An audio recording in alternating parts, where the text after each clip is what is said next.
Hi everybody, I'm Blue Lagoon, and today I'm doing something a little different. I'm going to rank the studio albums of Tori Amos from my least favorite to my favorite. I've been on a big Tori kick this year because I finally got to see her live for the first time in my life during her most recent tour, and I thought a video like this might be a fun way to share my excitement and talk about her a little more. And I would love to engage with other Tori fans and see how my rankings compare to yours and stuff, so please feel free to leave your rankings down in the comments. So I discovered Tori when I was a kid. I was staying up late one night, and the video for Silent All These Years came on MTV.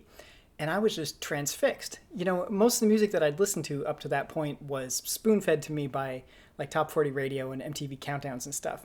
And this sounded nothing like any of that, right? And there was that beautiful piano intro, you know.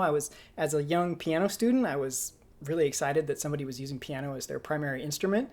And she was singing about real stuff, like unmistakably from the perspective of a woman. You know, I'd heard lots of women sing songs, of course, but most of them were like pretty generic pop songs or love songs where you could easily flip the pronouns because, you know, this was the late 80s, early 90s, and a dude could sing it and it would work just the same. Meanwhile, Tori's coming out with lines like, you know, boy, you best pray that I bleed real soon. How's that thought for you? And it just blew my little mind. You know, I grew up in a pretty privileged, sheltered bubble, and Tori's music was one of the first things that kind of started opening the window out of the bubble just a little bit. All right, if you look at Tori's catalog, I think there's definitely a consensus that the albums from the debut up through Scarlet's Walk are definitely the high point. After Scarlet's Walk, from the Beekeeper onward, things get considerably less good, so I don't think it'll be a big surprise which albums populate the bottom half of this list versus the top. And of course, I should point out that, I mean, even if these albums aren't great, there's always flashes of brilliance on them. There's always a couple good songs, or maybe good songs from the B-sides from that era that are worth checking out. So for my list today, I am focusing on the studio albums of original songs. So I'm not doing any seasonal albums, covers albums, compilations, or Night of Hunters. I just never got into that one. All right, so that leaves us with 13 albums. Let's get into it. Number 13, my least favorite Tori album, is Abnormally Attracted to Sin. I listened to this album maybe once or twice when it first came out, and I just basically don't revisit it at all. It's too long, the songs are very meandery, nothing just sticks for me. I do appreciate that there's a lot of electronic elements. It's a little bit of a throwback to Choirgirl or Venus and Back, but those parts don't add enough interest to push these into essential territory for me. If I had to pick my favorite songs on this album, it would probably be Welcome to England, Flavor, or Give. But again, it's just not a great album. At number 12, I have Native Invader. The first track, Reindeer King, is phenomenal. It's a fantastic track, by far the best track on this album. But beyond Reindeer King, it's a very long album of slow, mid-tempo songs with the same styles of arrangements. I mean, you could play me the first 20 seconds of one of these songs, and I wouldn't be able to tell you which one it was. Also, somewhere along the way, Tori really started doing this vocal processing where she would double the vocals and pan them out wide. And I'm not a big fan of that sound, and it's all over this album. At number 11, I have The Beekeeper. I remember when this album first came out and I listened to it, and I just kind of thought, I'm in a very different place in my life than I was, 12 years ago. Tori is too, I guess, and maybe we've diverged. And it was just kind of a bummer to realize that. You know, the songs on this album have the same style of arrangement as Scarlet's Walk, but the songs are not as good. The songs on here that I like the best are the more piano-driven ones. I really like Toast. In fact, she played Toast at the concert I got to see this year, and that was a big treat. I also like Parasol, and there's a B-side from this era called Garlands that just has some gorgeous piano work. All right, my number 10 is American Doll Posse. I never really got the concept of this one. It just kind of felt bloated, never really connected with me. There are some good songs on here for sure, but again, it's mixed in with just way too many weaker songs. My favorite song on here, though, is one of my all-time favorite Tori songs. It's Bouncing Off Clouds, and I also really like the closer, Dragon. All right, at number 9, I have Unrepentant Geraldines, and this is definitely one of the better late-era Tori albums. I actually like the duet with her daughter on this one a lot, Promise. It has a lot of that panned-out vocal style that I don't really like, but I appreciate the sentiment of the song a lot. There's also a couple really nice throwback kind of piano-driven songs on here, my favorites being Wild Way and Oysters. But beyond those tracks, I don't come back to this album that much. All right, at number 8, I have Ocean to Ocean, her latest album from this year. And I was surprised by this album. I think it's her best in quite a while. It's a much tighter album than the ones that came previously, only 11 songs. I read that because this was recorded during pandemic lockdowns, the different players on the album recorded their parts in their own home studios, sort of by themselves, so with less oversight from Tori and Howley. And it sounds like that really allowed them to have more of their own voices in the mix, both from what Tori says about the album and from just listening to it. Most notably, I think, is John Philip Shinali, I might be saying that wrong, Tori's longtime string arranger and keyboard player.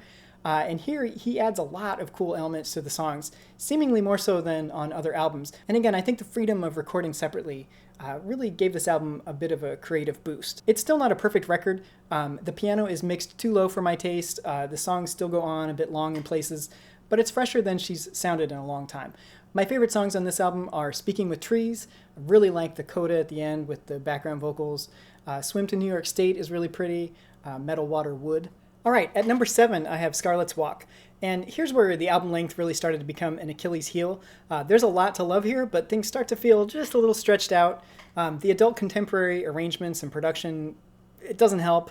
The album feels very samey, and the songs rarely go hard. Especially the drums. Oh my gosh, by the end of this, the drums are always kind of just bouncy stick, kind of lightly playing, and by the end of the album, I just want them to hit the snare once in a while. But these songs, don't call for that. And all of that was a disappointment after the cornucopia of sounds that we had on Choirgirl and Venus and Back. My favorite songs on here are Taxi Ride and A Sort of Fairy Tale. And when I saw her live, she played Your Cloud, and it was really gorgeous, and it kind of elevated that song in my estimation. All right, at number 6, I have kind of a controversial choice, I suspect, and that's Why Can't Tori Read? And this was Tori's failed 80s pop rock band's album from 1988. This album is a real guilty pleasure. I love me some late 80s pop music. I also, of course, love Tori's songwriting and singing, and so you put them together and it's kind of like mint chocolate for me. But I recognize that this album is extremely of its time, and I think you have to be pretty nostalgic for or a fan of that sound to be able to enjoy this fully. Which I do. My favorite song on here is Cool on Your Island, which is actually one of my all-time favorite Tori songs. I'd heard recordings of her doing a solo piano version of this song later in her career, but I didn't know the source of the song. I'm really happy that she reissued this album so that I could discover these songs. Besides Cool on Your Island, I also really like Fire on the Side and ATN. At number 5, I have To Venus and Back, and this continues the electronic influences from the Choirgirl Hotel, but to me, it's just, everything sounds a little bit smaller. The piano gets pushed way back in the mixes anytime any other instruments come in, and it's just generally quieter than I would like. I like a lot of the songs on the album. It just doesn't have the enormity of sound of the previous record, and it doesn't have any like solo piano orchestral songs to kind of break up the electronic sound. All right, so we've made it to the top 4, and honestly, numbers 2, 3, and 4, you could switch them out on any given day depending on my mood. They're all just so good, and they're so close to each other in my estimation. Number 1 always is a step above, but these next 3 you could put really in any order. Right now, at number 4, I have From the Choirgirl Hotel. I have pretty wide taste in music, but one thing I always love is when a song rocks. And I don't necessarily mean rocks as in like it has to be electric guitars and drums and the classic definition. I just mean I like it when a song gets noisy and goes hard and has some momentum. So I was pretty psyched by Tori's direction on this album. It still has her trademark songwriting, unusual bridges and change-ups, vocal arrangements, but now the songs are just built up into these massive sounds. There's these giant rolling basses and huge drums and big shouty choruses. The guitar work is fantastic. Steve Catan, it was just a really good match for Tori's stuff. I wish that he was on the later stuff too. Yeah, this is just Tori turned up to 11, and it's phenomenal. My favorite songs are probably IE and Cruel and maybe Northern Lad. I don't know. They're all good. Jackie's Strength. There's so many good songs on this record. All right, at number 3 currently I have Little Earthquakes, the debut. As I talked about in the intro, this was just a life-changing album for me for a lot of reasons. Musically, it's interesting and lush and varied. There's gorgeous piano, cool vocal arrangements. Lyrically, as I said, this was a very eye-opening set of songs for me. Me and a Gun, that's a tough listen, but it did make me think of some things more directly than I probably had before. My favorite songs here are Silent All These Years, Winter. I really like Tear on Your Hand, just a lovely little pop song. And actually one of my favorites is a B-side from this era called Here in My Head. All right, at number 2, I have Under the Pink. I was almost nervous listening to this album for the first time. After I discovered Little Earthquakes, I dove pretty deep into Tori, and I collected all the EPs to get all the B-sides, and I had the VHS tape and all this stuff. But this was the first brand new Tori music in quite a while, and I was like, oh my gosh, what if I don't like it? What if it's not good? But then, Pretty Good Year comes on, gorgeous song, amazing kick-ass, crazy bridge, and I was like, yeah, okay, everything's gonna be okay. And not only in terms of Tori's music, but also at this time I was going through some crazy stuff in my life, and this album definitely helped me through it. I just love how weird some of this album is. If you know my music at all, you know that I love change-up bridges, and I suspect Tori is a big influence there. Some of the bridges on this song just go off in incredible new directions. I love the loud one in Pretty Good Year that I mentioned. The sudden major lift and emotionality of the Space Dog bridge, whoa. The strangeness of the Past the Mission bridge. The louder songs on this album, I think, get a lot of the attention, you know, God and Cornflake Girl, and of course they're great. But for me, I really like the more meditative pieces. Bells for Her, that track is so icy and unsettling and yet somehow kind of comforting. I really like Icicle, Yes Anastasia, but really there's not a bad track on the whole album.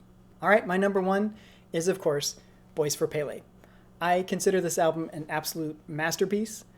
It's so ambitious and creative and emotional.